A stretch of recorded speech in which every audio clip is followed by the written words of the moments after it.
Trading card games. Quite the fascinating pastime, wouldn't you say? People will go out and spend hundreds of their hard-earned dollars just for a total crapshoot to maybe get a card that they want.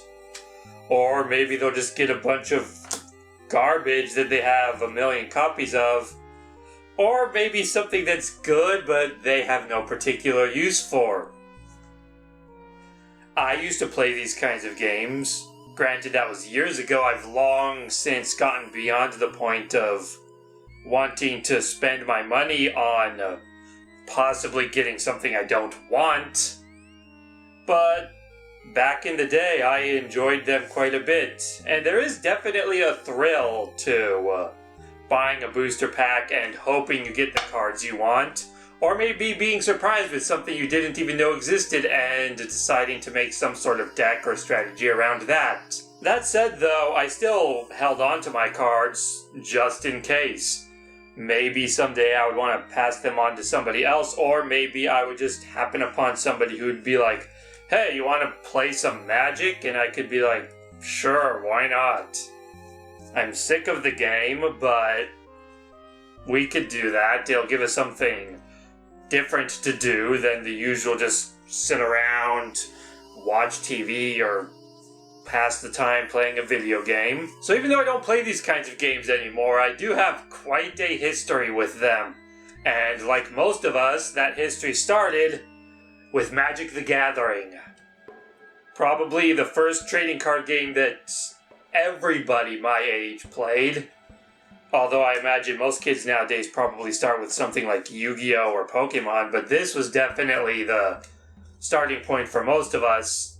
I had met a friend in elementary school in 5th grade, I believe, and he was into the game, and he introduced me to it, and introduced, in turn, my brother and all of our other friends into the game, and we were really into it at the time. That same friend even introduced me to the Chandelier game on PC, which was a blast to play, because that was also around the time I was getting into RPGs, so combining RPGs with Magic the Gathering was a no-brainer in my book as far as a great time. Now, when it came to Magic, my preferred color was always black. I just loved all of its instant death effects and its revival effects. And even my favorite card in the entire game, Hypnotic Spectre, is a black card. But that wasn't the only trading card game I was into as a kid. As time went on, some more started coming out, and I started getting into some of those as well. The very first of which was Pokemon. Right around the time Pokemon was becoming a hot thing, they released this card game for it, and the very same friend who introduced me to Magic the Gathering, he was going to Wizards of the Coast one day to buy some starter decks for the Pokemon trading card game so he could try it out. I went with him to kind of look around and just make a day of going to this store. So he bought some cards. I think I bought some cards as well. And he learned how to play the game, and I remember on the car ride home, we were playing it in the back seat, and that's where he taught me how to play the game. And that's probably the most significant memory I have of this game, was just being in the back seat of that car for an hour or however long the drive was. Just sitting there, we had the middle seat for our playing field, and we were playing this new game that was quite fascinating at the time. And as I said, that's the only real story I have with the Pokemon trading card game as opposed to Magic. Now Magic, I have a lot of stories. I could probably make a whole hour or two long video just talking about Magic and my personal experiences with it, such as the time I was up against a friend's all-artifact deck and I completely wrecked everything with Shatterstorm. At least I believe that was the name of the card. A red card that destroys all artifacts on the field. And by all artifact deck, I mean even his lands were artifacts. So he just lost everything. And me and the other friend who were in the match, it was just a three-way free-for-all. We both just burst up laughing. because he just got completely screwed. There was also another time where I was using a black deck against a friend's white deck, and about halfway through the match we just called it a stalemate. Because we got into a position where my defenses were just too strong for him to get through, because I had stronger monsters plus things like Abomination on the field. So he just couldn't attack through my defenses.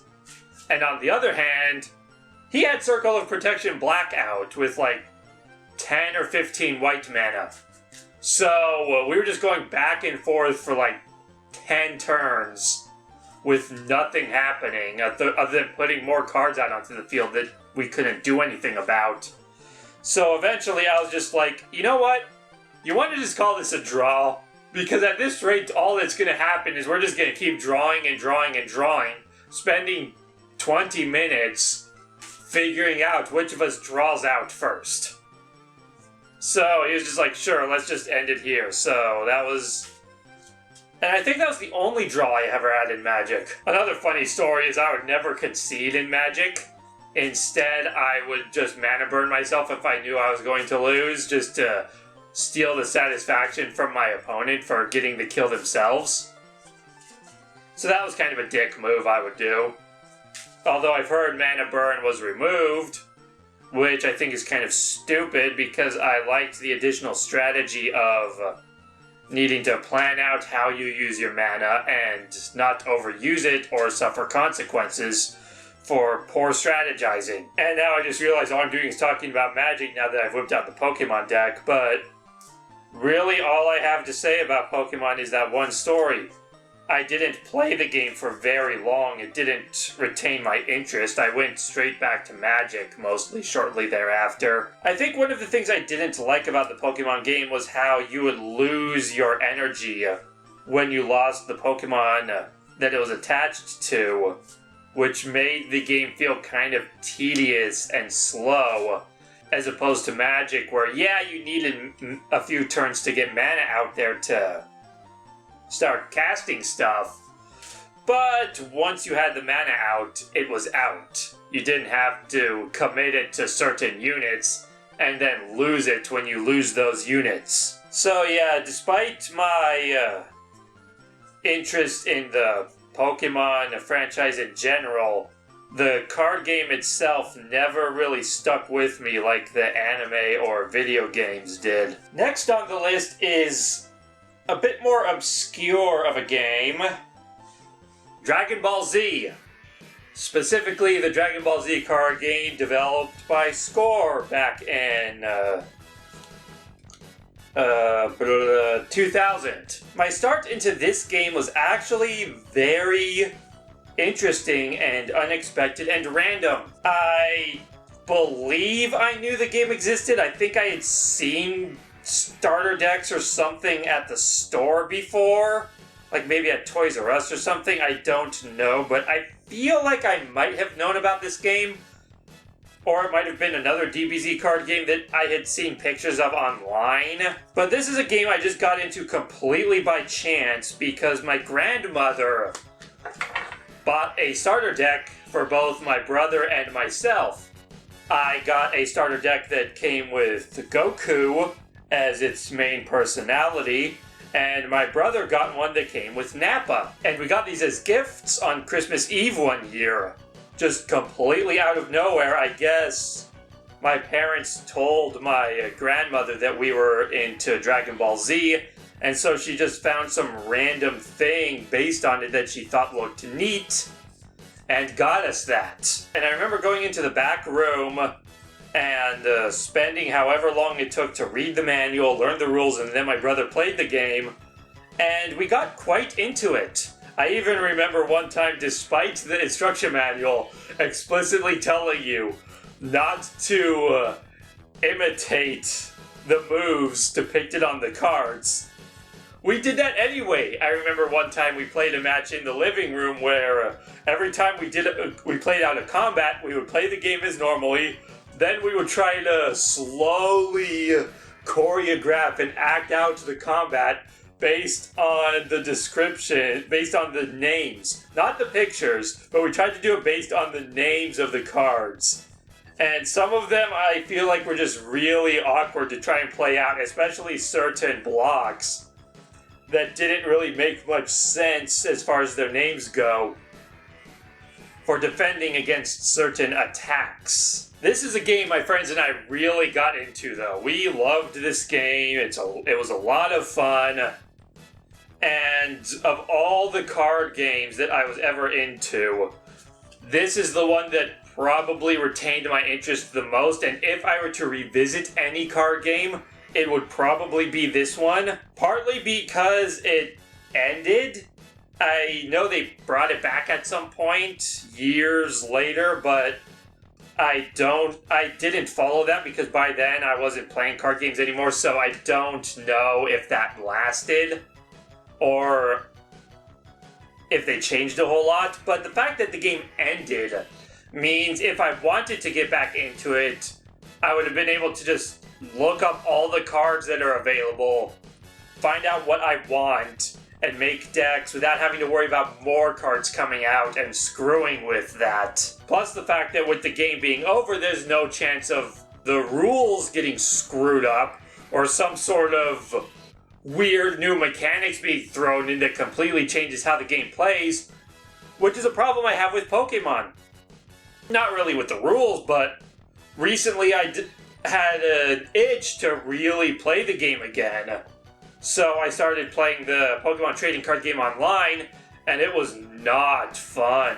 It was obnoxious. I hated how fast the game was, and how you could just get such super strong Pokemon out in just 1 or 2 turns and start wailing on the opponent with these overpowered things. Part of the thing that makes the game fun is how you have to evolve your Pokemon. You have to put out weaker Pokemon, then put out the stronger ones. But I felt like that wasn't really a thing anymore. People were just throwing out these super strong things almost immediately, and it was annoying.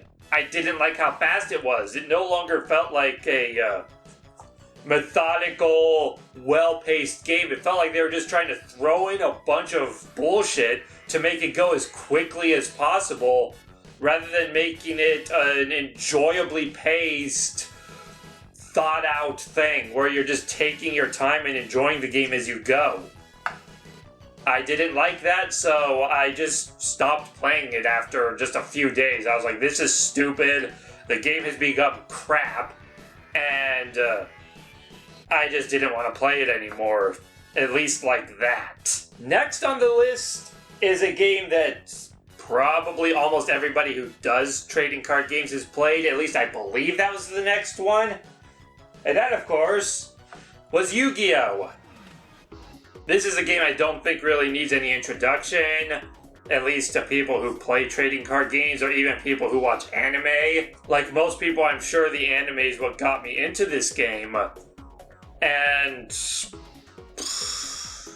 it was also about the time that I stopped caring about the anime that I stopped caring about the game.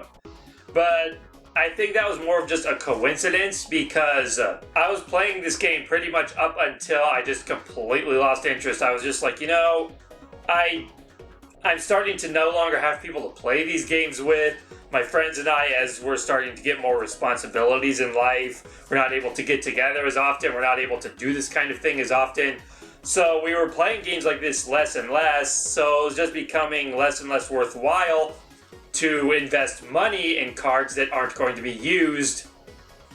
So I just fell out of it. And I've heard some really stupid stuff about how the game plays anyway. Like Pokemon, I've heard things about just how fast it's become to just make the matches go too quickly, and I don't want that. So I feel like even if that hadn't happened, I probably would have just lost interest in the game eventually anyway, because of how new mechanics were changing too much about how it plays. Funnily enough, though, I probably have the least amount of stories about this game, except for maybe Pokemon, because it was just a thing we did, but it wasn't that interesting to recall as far as any specific instances, at least regarding the card game. There's probably more stories involving other Yu-Gi-Oh! Media. Well, except for my brother with Mirror Force. I remember he got Mirror Force in one of the very first booster packs, and that gave him a huge edge over the rest of us for a long time because for probably at least a year or two, he was the only one of us who had Mirror Force. So that was a thing the rest of us had to deal with. Moving on to the final card game that I've played at least significantly enough to still have cards for and be worth mentioning. I also had Battletech cards when I was younger, but I never actually played the game. I think I may have played it once, and that was it. There's also Duel Masters, which I tried out very briefly because I feel like it came out at a peak point in relation to Yu-Gi-Oh! While also being an anime, so I gave that one a try, but it was stupid. It was basically just Magic, except you use any card for mana. Basically, you play a card and you either can play a card to be mana, or you can use the mana to summon stuff. And part of the reason I got bored with Magic was the mana system.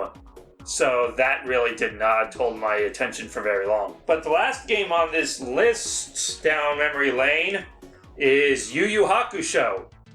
Probably the most unusual game on this list. I think I just got this game because of my interest in the Dragon Ball Z game, and it was another card game based on another anime that was similar, and it was even made by the same people, so I was just curious about it, so I bought a starter deck one day and gave the game a try. It's another game though where I don't really have too many stories around it. We've played it for a while. I got my brother and a friend into it, but it didn't have the same impact on us as Dragon Ball Z and Yu-Gi-Oh! The only real little story I have with this game is this one time my brother and we were opening booster packs, and I got a card. It was either an ultra rare or an uber rare or a spirit rare. I think it was uber rare, I think is the highest rarity, or the second highest rarity. So I opened this booster pack, and my brother opens a booster pack, and I'm just like, sweet, I got an uber rare, just hyped that I got a card that was so rare in this pack. And then literally right afterwards, my brother, which I actually have the card right here, my brother's like, I got a ghost rare, which is the rarest type of card. Just completely stole my thunder of getting my very first card of the second highest rarity. And we've actually gotten a few uber rares or ultra rares or whatever it was. We got a few of those over the years, but I'm pretty sure this was the only ghost rare we got out of all the booster packs we ever bought for this game. So aside from that though, nothing really interesting to say about this game. It's one that it was fun. I could enjoy playing it again, but as far as any history with it, it's something that just came and went while I was busy playing Yu-Gi-Oh! And DBZ more. So there you have it, a little history in regards to myself and these trading card games. But that's not why we're here today. No, we are here to address the Dragon Ball Z card game, or Dragon Ball GT, because they moved on to that, which is fine because it gave them more sets to make because they were always basing the sets off of the sagas and the story. I just wish they didn't use GT backs versus just staying with the DBZ ones, because that causes this to happen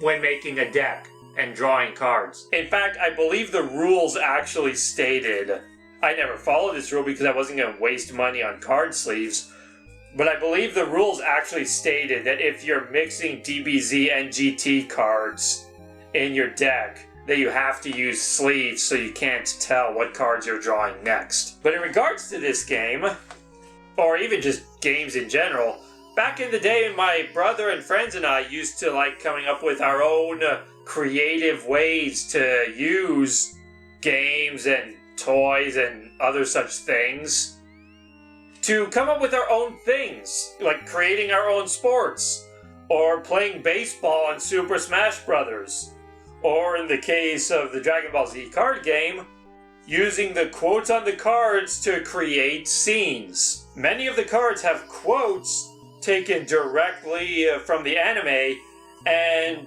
2 or 3 times my brother and I would each take one of our decks and create a conversation or a scene using the quotes on these cards. I would select a card based on its quote, then my brother would go through his deck, select a card. I would go through my deck, select a card, and as we were doing this, we would string the quotes together to create a scene between characters. The lines weren't tied to the characters, like this is an Android 17 line right here.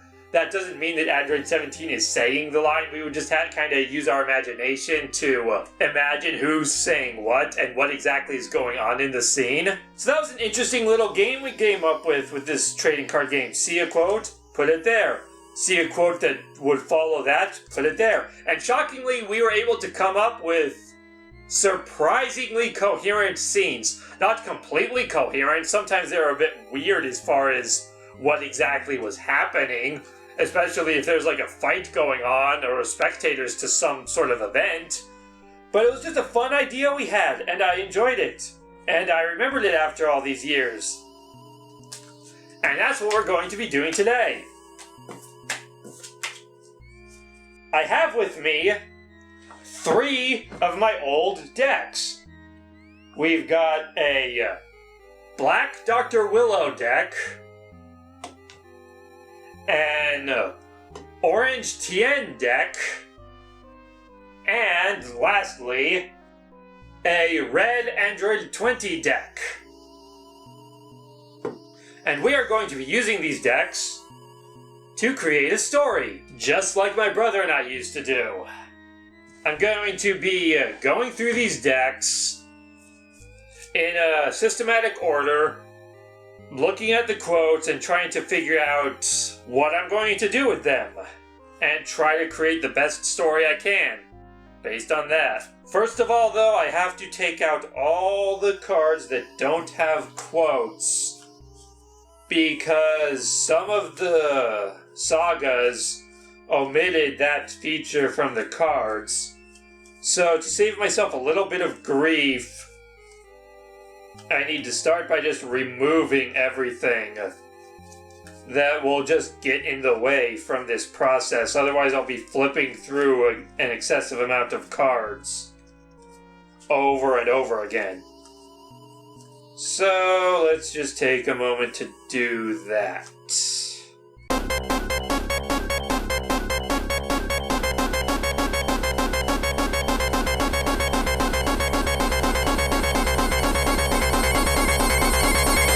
There we go. There's our removed cards. Cards that don't have any quotes on them unless I wanted to count Collector's 10. But I don't imagine that being very useful, and it's not a quote. They just use the quote space to say Collector's 10. So, there we go. Alright, now all I've got to do is decide which order to use these decks in. And to do that, we're going to get a little help from Evie. Put Evie right there. Arrange the decks as best we can. And get that and spin! Spin, Evie! Android 20 is first. Now, who's next? Spin, Evie! That was a bad spin. Spin, Evie! Tien is second. And lastly, we've got Dr. Willow, who doesn't even have Dr. Willow in the deck anymore because I had to remove him because he didn't have a quote. So now we can say bye to Evie. Special guest Evie. Oh. Yeah, okay. That was good. Alright, Dr. Giro. Give us a random card to start with, just to make things extra crazy. Our first quote. Come here, Gohan. I have something for you. This could be taken in many possible directions. That's a fun starting point. So we're just going to place red blazing aura right there. Tien is next. Let's go. Let's create a story or whatever. What is Gohan's response to this? But we're not going to be going through it until the end. So that card for now is a mystery.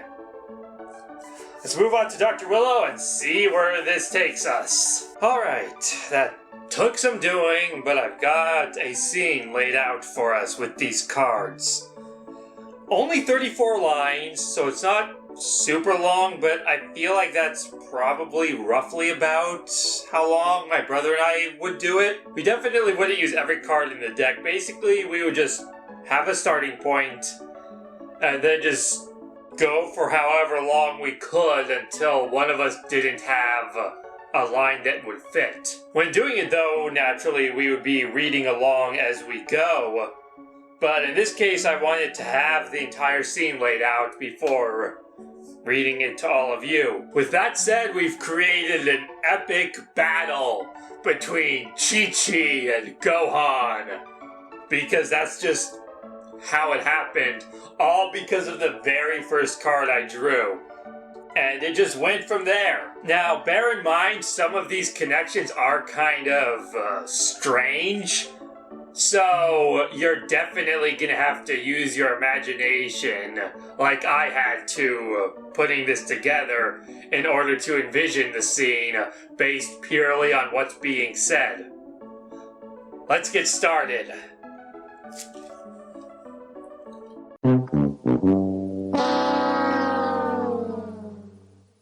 Okay, after some sudden technical difficulties, let's do this. Let's check out this crazy story we've created.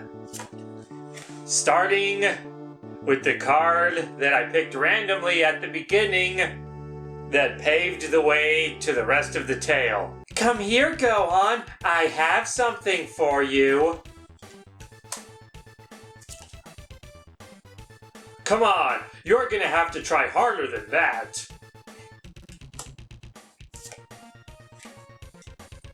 I think you'll find these webs quite impossible to get out of. I have you now, and soon I will have all of your energy. No, this cannot break me. I am beyond this pain. Well, I'm not quite convinced yet.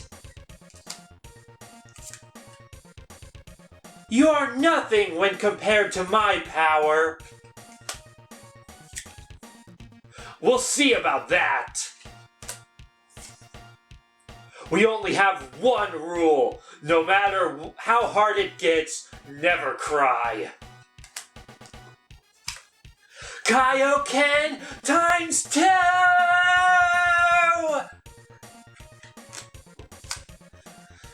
It's time to die to the end of the earth!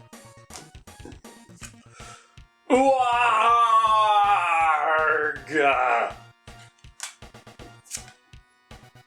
This will finish you off! I'm sorry, but I still have to try! It's a shame you insist on getting in our way! You will not be allowed to do this to anyone else! Your evil must stop here! You can't stop me! I'm as ready as I'll ever be! Don't flatter yourself! You may be a Saiyan, alright, but one-on-one you're no match for me! You're making a mistake! I'll make you pay! You've gotta be kidding! I know what I'm doing. Let's see if you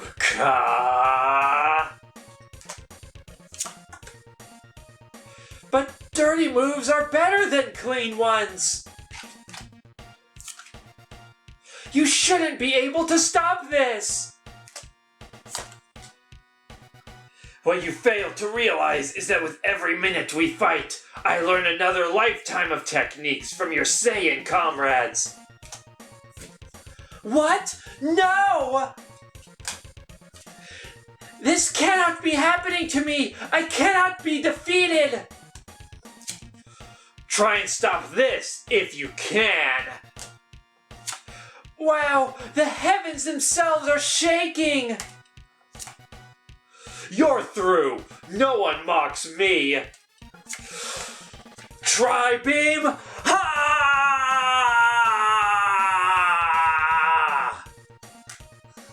No! It can't be! Ah! What a battle! I'll say, that was quite a battle. Chi-Chi versus Gohan in a climactic duel where Chi-Chi was trying to steal Gohan's energy and I guess was working with somebody else, probably Saiyans, based on Gohan mentioning her comrades. But in the end, Chi-Chi was defeated and Gohan prevailed. Oops. And there you have it! If you enjoyed this, be sure to let me know. If you'd like to see more of these, let me know, and maybe I could do more videos with stories like this, either with these same decks or maybe just randomly selected cards. And we could do this sort of thing again without the 20-minute build-up or however long it took to get to this, following all that other stuff I had to talk about in regards to card games in general. Or if this looked fun and you happen to have some of these cards yourself, maybe use your own cards. Either do it yourself, throw the quotes together, see what you come up with, or get a friend and take turn throwing lines down and create a story like that. Whatever the case, I hope you enjoyed the video, and thanks for watching.